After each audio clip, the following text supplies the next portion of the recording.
Hi everyone, and we're back. Our next speaker is Steve Rayson from BuzzSumo, who will present us some best marketing, content marketing strategies based on BuzzSumo data. Am I right, Steve? You have the floor. That's right. Thank you very much. Good morning, everyone. Hope you're enjoying the day so far.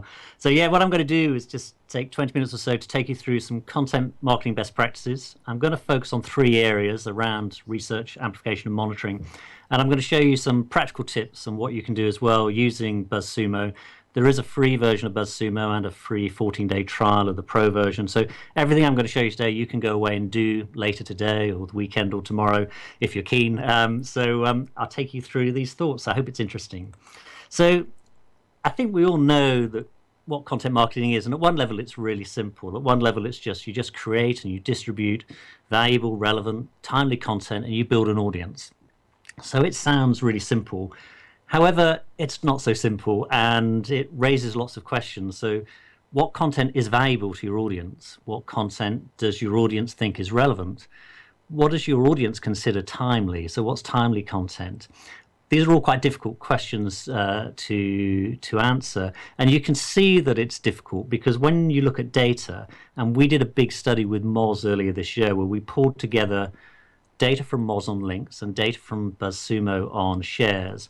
In total, we looked at 1 million pieces of content, but we started with 100,000 random posts. And you can see here that actually most content gets few shares and unfortunately gets even fewer links. So in a random sample of just under 100,000 posts, the average shares were 257, but that's really misleading because some posts got like 100,000 shares. So really misleading. What's more relevant is to look at the median, which is the 50% mark. So 50% of all those posts got 8 shares or less. So when you're comparing how you're doing in content performance, you should really compare, I think, with the median, not the average, which gets skewed by those very large numbers. But it's not great performance where the median post, the 50% of posts are getting 8 shares or less. But it's even worse when we look at links. The average referring domain links was less than 1, and actually 50% of all posts got 0 links, so not a single link. So content marketing may seem straightforward, but we can see when we look at the data that it's really not that straightforward and it's a bit more complex. So I'm just going to talk through why I think this happens and how we can improve. So in terms of why does that content perform so badly? I was surprised, if I'm honest, when I looked at the stats at just how badly content performed on average. And I think there are a number of reasons. It could just be that the content's just so rubbish that no one wants to see it, but I don't think that's always the case. I think sometimes it's people not doing enough research, people not understanding the content that resonates with their audience, what their audience really does find helpful. So it might be a good piece of content, but it's just not relevant to the audience. I think the second one is amplification. I'm amazed at how many people write content without thinking about amplification. And there are still some people who assume that if you write just fantastic content, people will find it and share it. And in my view, that's just simply not the case. There's just so much content out there. You have to have an amplification strategy. You have to know before you write your content how it's going to be amplified. And then I think the third thing is about monitoring. Things change and really quickly in the world of content marketing, and shares take place very fast. So most shares take place in the first 3 days.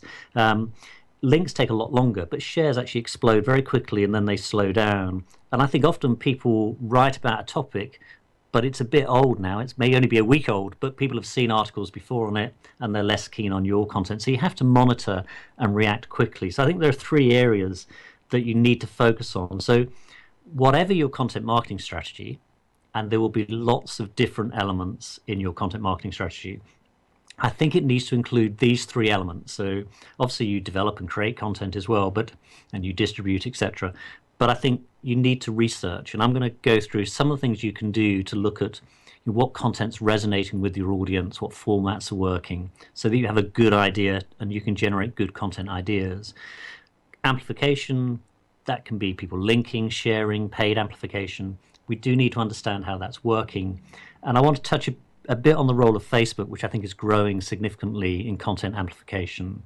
And then finally, I'll look at monitoring, which is how do we track and monitor what's resonating with an audience over time. So whatever your strategy, I think you need these 3 elements in it if you're going to be effective.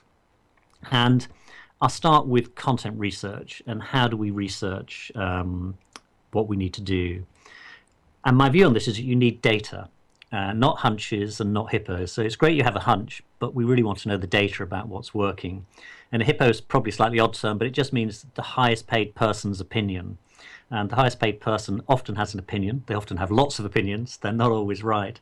What's better is to get real data about what works in your particular area.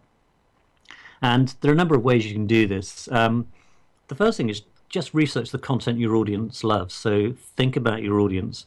What do they share? What sort of content do they find helpful?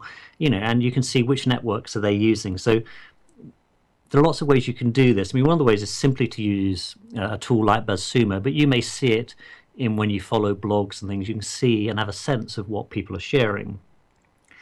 If you turn to a tool like BuzzSumo, and you can do this in the free version, so just go ahead and do this, you can type in any topic and it will show you the most shared posts for that topic.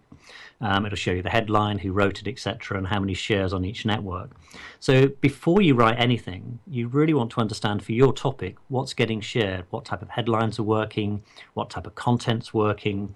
So you really want to understand that in terms of the content that your audience loves. And again, somebody may have a hunch and say, I think our people will really like this, but it's great to do a search and see what content are people really sharing out there and what's working. And then you can create content opportunities around that. And what I would say is, if you see something that's really good, don't simply copy it, because the top one or two posts always win out and get loads of shares. It's almost a winner takes all game. So there's no point just copying somebody else. You have to be able to improve on that top post. If I wanted to do something to beat that top post, I have to think I can do something much better. If not, maybe I'd do a different format, or maybe I'd take a different, more controversial line, do something different to get my audience. The other thing is, as I mentioned earlier, you've got to be tracking what's working right now with your audience. And so this is an example of a BuzzSumo trending dashboard. You can type in any topic, you can add a topic, and you can see what's trending today with your audience. What are they sharing today? So I just had a look before I came on here, and a lot of my audience are talking about the Facebook figures yesterday, their earnings call, just how much they're raising in revenues, how many people are using them. That's sort of interesting content. But if I was going to write a blog post, I'd have to do that really fast, because by next week, people have read those posts and they'll be bored by it. So if I'm going to do something timely, it's probably got to be very quick, and I jump on that. So with the trending dashboard, you can even go down to the last 2 hours and see what content published in the last 2 hours is already starting to trend. So look at what's engaging your audience right now in terms of timeliness, because that gives you a competitive edge. If you know the content that matters to your audience, and you know what matters to your audience right now, you can be the first to share maybe one of those posts that's going viral, so you can help inform your audience and be seen as a credible person. You could be the first to comment or share a viewpoint on it. Or if you're really fast, and it's hard, but if you're really fast, you can create content quickly around those stories that matter to your audience and get those shared.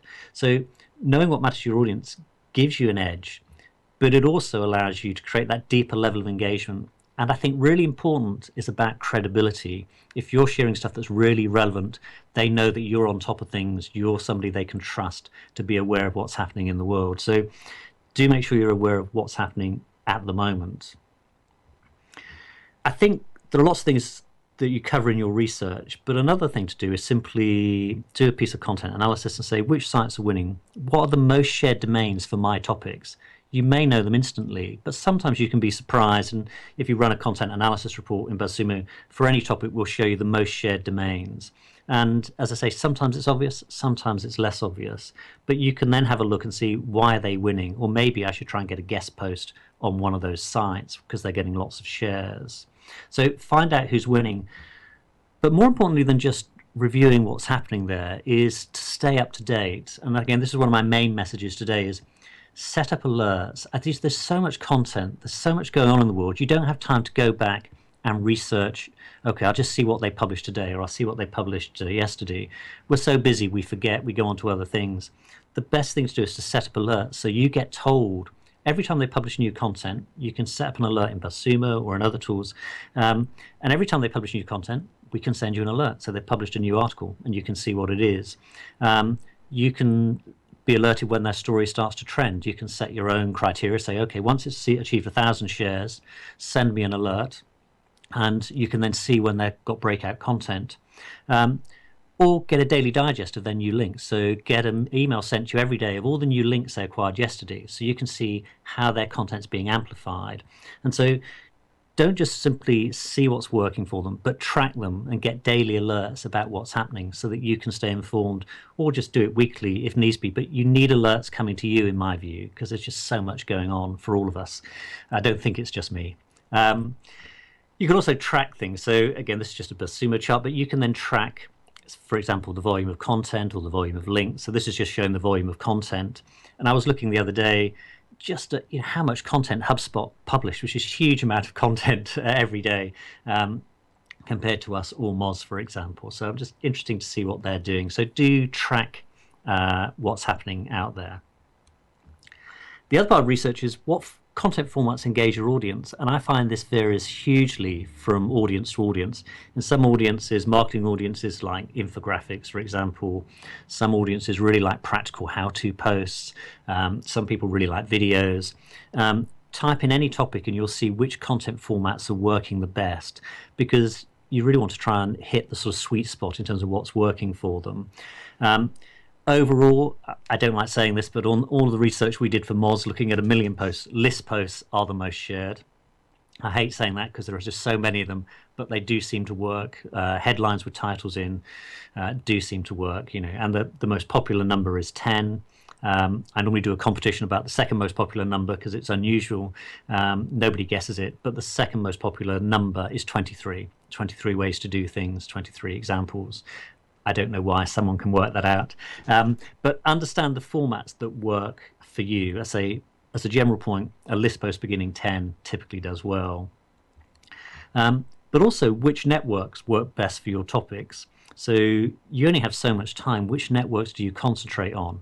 Where are the most shares taking place for your topic? Is it Facebook? Is it Twitter? And again, we probably all have instincts, but it's good to look at the data and understand what works. And so I did a few examples for you here. So these are 3 very different articles, and we can see the first one, how to paint cabinets or furniture. It got almost 900,000 shares or pins on Pinterest, just one LinkedIn share. So we know that type of topic works well on that network.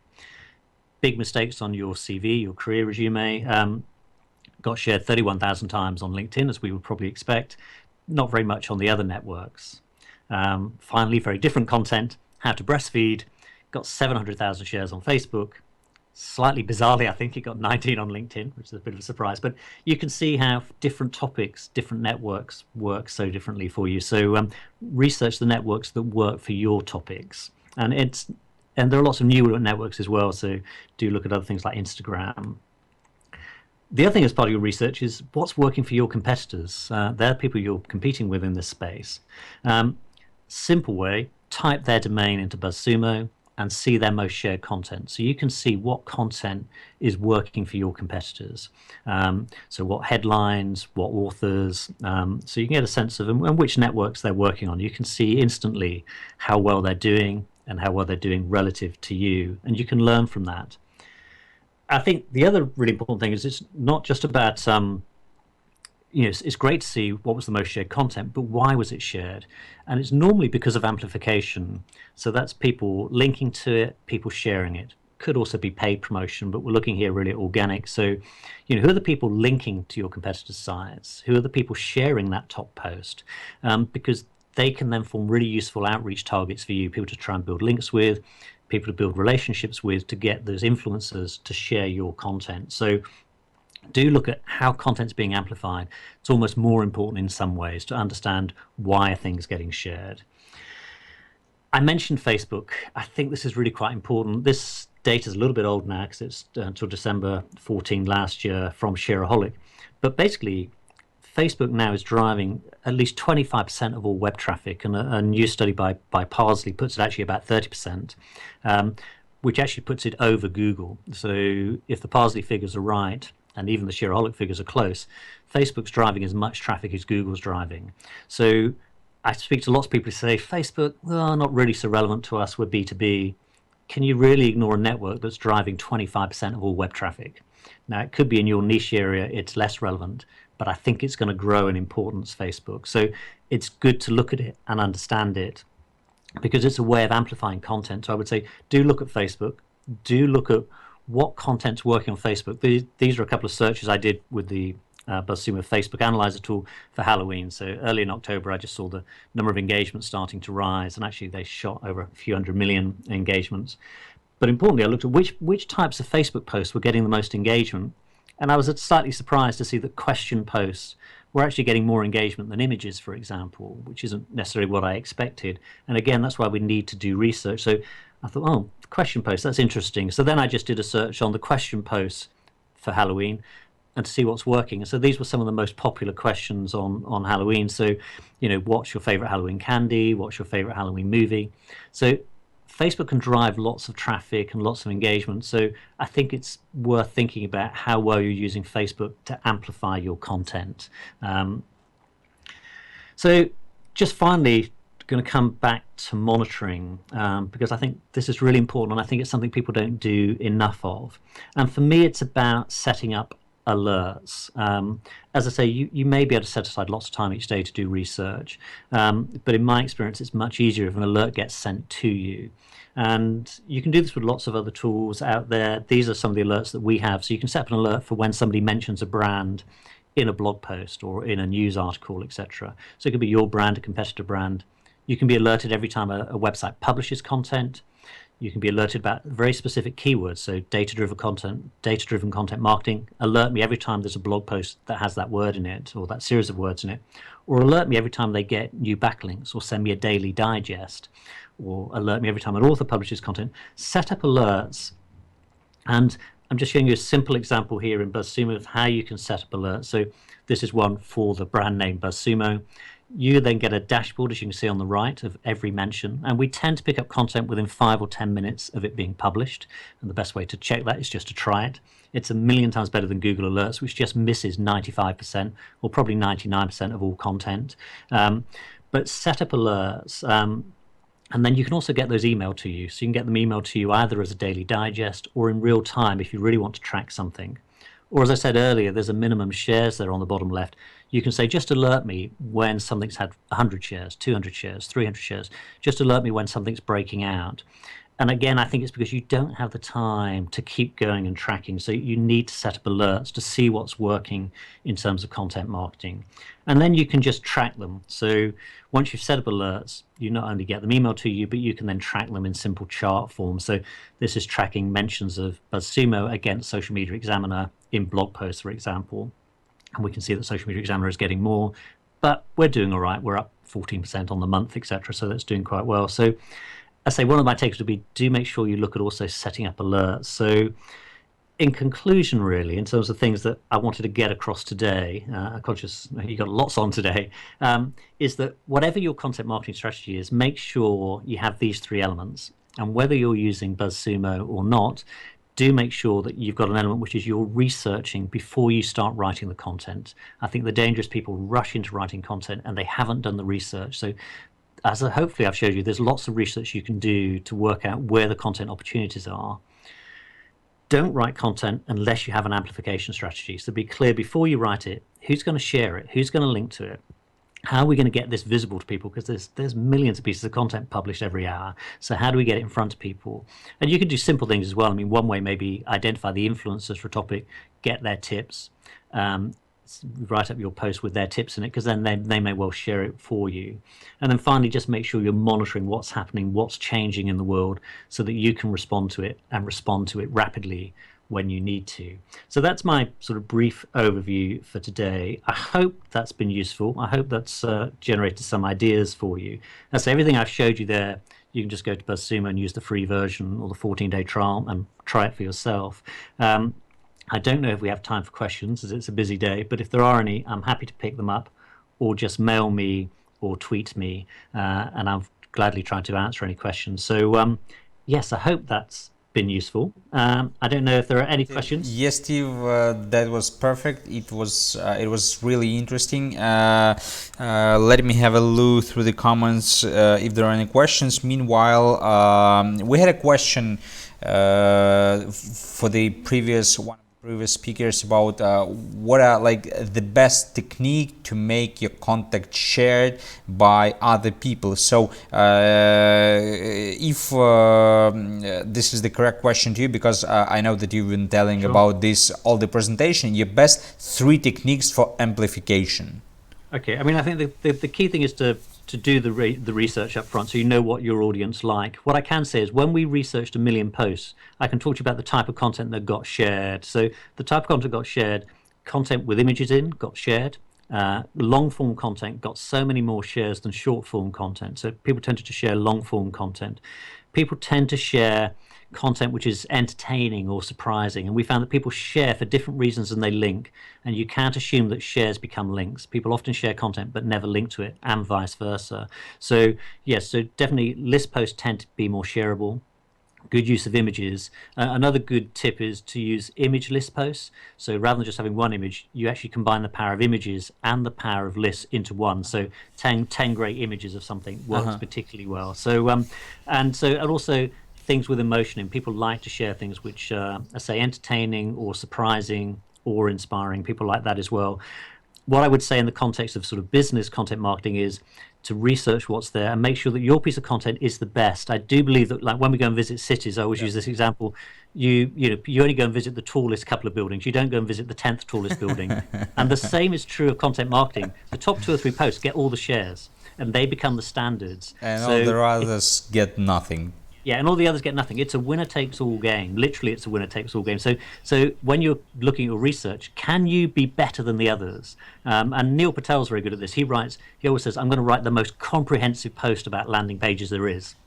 And he does masses of research to try to be the best. Yeah, and try to be the best post. And I think there's no point half-heartedly saying, I've got half a day, I'll write a post on landing pages. If there are 10 fantastic pages out there, it doesn't matter. No one's going to read yours. So your post has to be better than the others, or it has to be different. So maybe you do it in a different format. It's a different format, like an infographic, or you just take a really contrary point of view. Why landing pages are a waste of time. You can take a different point of view, but you can't compete head on.